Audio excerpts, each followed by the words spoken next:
Mr. Nice Guy. You think you're nice? This guy is really nice. Well, I try to do what's right. He's so nice that if good people get to heaven, he'll be the first in line. Aw, shucks. So, Mr. Nice Guy, have you kept the 10 Commandments? Pretty much. Do you mind if we take a look at them and maybe see how nice you really are? Okay. Great. Here's one. You shall not lie. Mr. Nice Guy, have you ever told a lie? Well, yeah. Who hasn't? What do you call somebody who tells lies? A liar. All right. How about another commandment? You shall not steal. Have you ever stolen anything, even once? Nope. But you just told me you're a liar. Well, I did steal some candy once when I was a kid.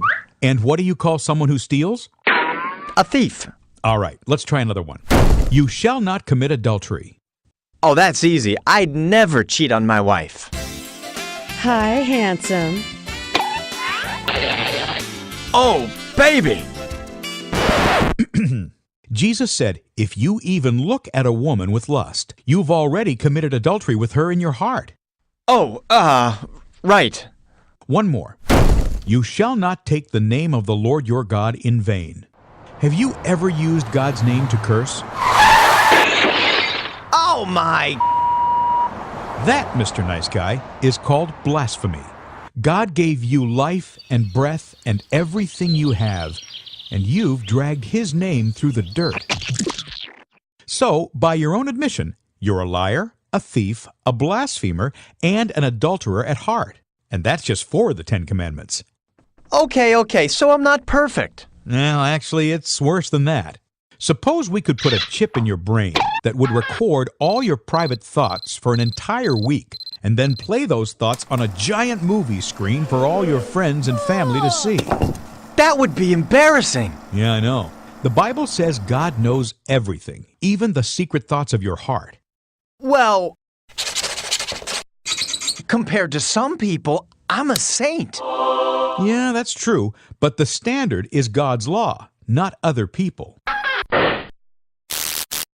Besides, even if you sin just 5 times a day, in 1 year, that's 1,825 sins.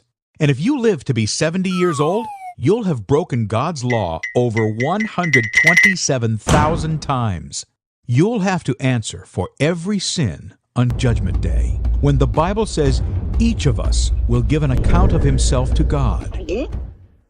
But God will forgive me, right? Well, let's try that in court.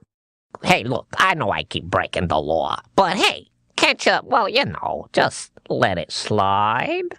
Only a corrupt judge would buy that. A good judge would say, Justice demands that you pay for your crimes. God's not a corrupt judge. He's a holy, righteous judge. He hates sin.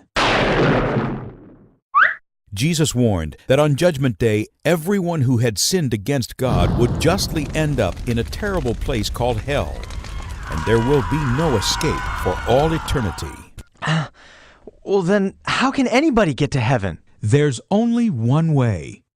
God loved the world so much that He sent His Son Jesus to live a perfect life. He never sinned, not even once.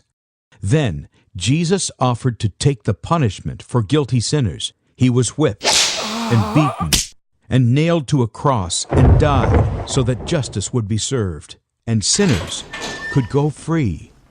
Then Jesus rose from the grave and defeated